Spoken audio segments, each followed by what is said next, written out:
There's no photo of the round Earth from That's space. not true.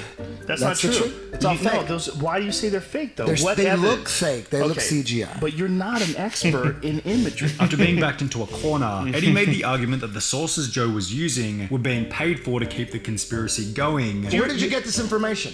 This is fucking insane, dude. Where'd you get it? Where'd I get what? This information. Where is this coming from? This is coming off the internet. Exactly. So you're reading some information. Is this gold or is this poor podcast planning or is this fucking gold? I'm not sure. I'm Ryan Sullivan. I'm a podcast producer, and today we're analyzing the Joe Rogan experience. Now, when we analyze a podcast, we have a few criteria. So in front of me, and what you're seeing now is the criteria that we go off of. So when somebody pays us to audit their show, the first thing that we're looking at is the overall impressions. What's the vibe and the feel of the show? Is the host direct? Are they more indirect? Are they active? Are they passive? Are they taking over the conversation? I'm going to use the same criteria as I would with anybody else if we got paid to review their show. From there, the main points of improvement. Then we have the boredom scale, which is pretty fun to dive into. On top of that, the design, right? The template, the text, the titles, the branding, the art around the show, and really like the vibe that you get from it, or the vibe that you get from it as you listen to the show episode after episode after episode. There's no photo of the round Earth from space. That's not true. That's not true. It's all fake. No, why do you say they're fake, though? They look fake. They look CGI. But you're not an expert in imagery. After being backed into a corner, Eddie made the argument that the sources Joe was using were being paid for to keep the conspiracy going. Where did you get this information? This is fucking insane, dude. Where'd you get it? Where'd I get what? This information. Where is this coming from? This is coming off the internet. Exactly. So the you're reading some information. Is this gold or is this poor podcast planning or is this fucking gold? I'm not sure. I'm reading some information. Slow down. You didn't go to the library. Slow It's down. on Wikipedia. Just slow down. Eddie, stop doing There's that. sources here. There's a book called the American Journal of Science. I'm sure that a lot of people respect Which is that. bought and paid for. Why would anybody be paying money for people to lie about the world spinning? Which was followed by Eddie stating that there was no evidence to confirm that the Earth was in fact spinning. Eddie, people have known it's spinning forever. That's how the seasons Gravity, work. baby. That's how you see the sun. We spin around. That's why. Well, yeah, let me expand on it. Our assumption that men have an advantage over women in sports is partially based on the fact that so many of the sports were designed for male bodies, right? They're optimized for male bodies, right? Basketball, for example, right? How is that optimized for male bodies? It's like the height of the basket, you know, the good thing about Joe is that this show is raw in a sense that you're not going to get a version of Joe. You're just going to get Joe every single time. And that's the secret sauce, right? But it's also a downside. In this scenario with Adam Conover, this is one of the examples where he's really going in on obviously this guy makes a claim that's pretty, I think by most people's standards, kind of crazy, where, you know, all sports were designed for men.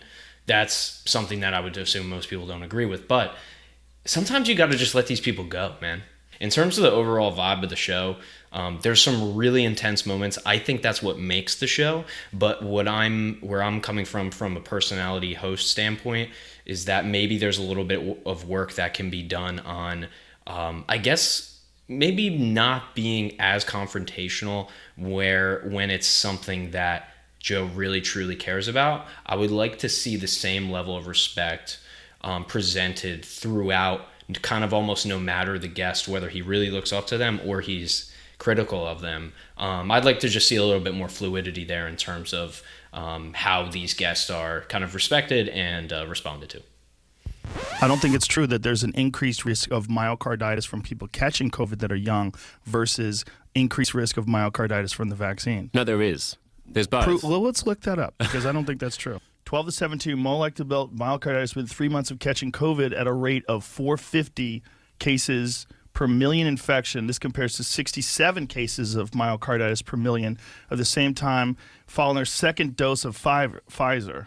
Yeah, so you're about 8 times likelier to get myocarditis from getting COVID than from getting the vaccine. That's interesting. Now, that being is said, not what I've read before. But also, it's like, even when we're reading these things, it's like, what are we getting this from? Next up, we're getting into the design and the branding around the show. This one's a fun one. It's a really easy one. Everybody knows it. Overall, right, this logo has basically been the logo, I think, since the beginning. Let's check that. Let's see if we're right on that. So when I look on Google here, the only thing I'm seeing is the original logo. I'm not seeing anything else. I'm pretty sure this was the original.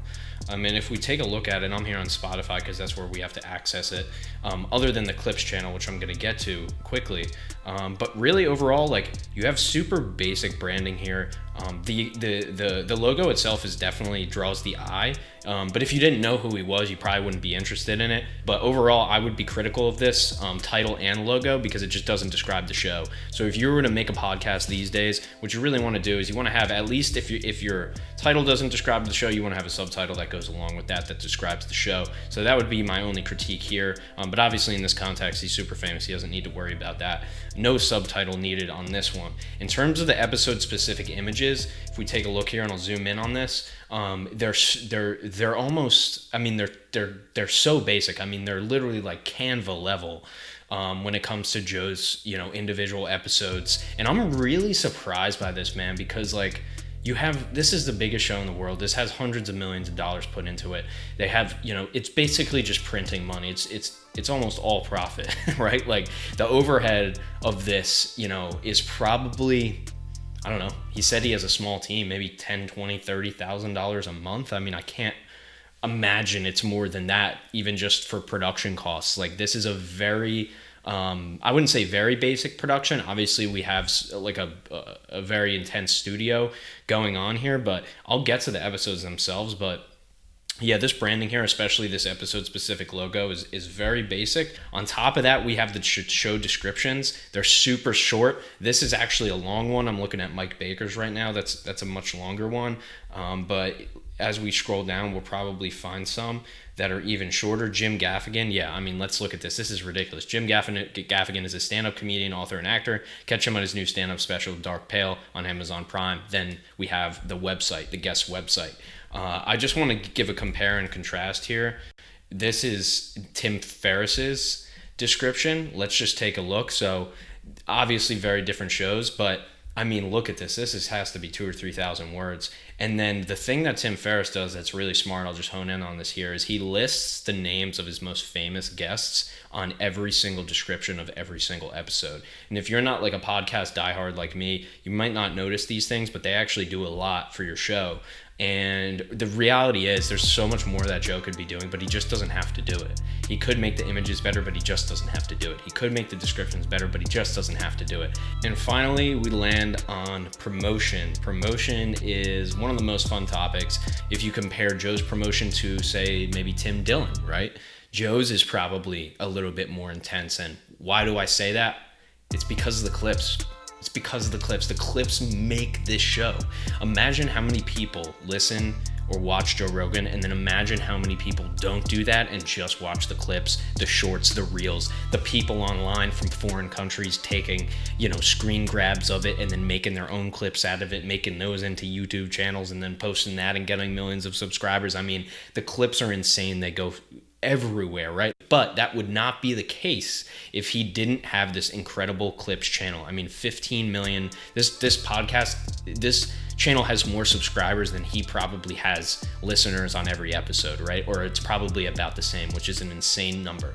But they're relentless with these, they've really focused in on choosing the best moments for these clips. These clips would have far less views if these moments weren't hand chosen correctly. And I guess that's Spotify doing that.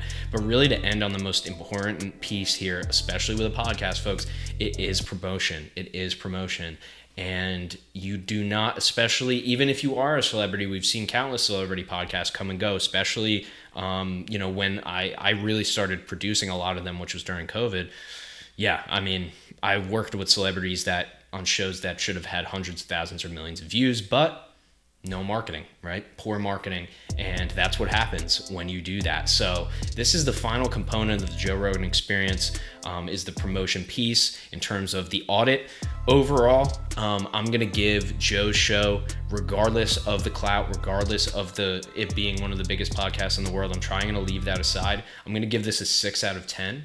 And it really only is for the kind of, I would say, laziness or lack of orientation or lack of prioritization with those small details.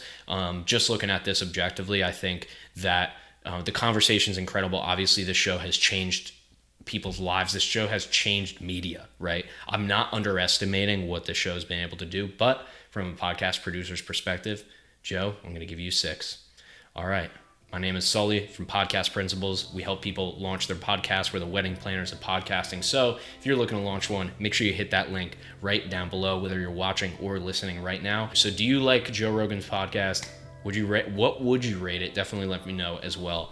And we're on every platform, even the ones nobody uses. All right, catch you in the next one.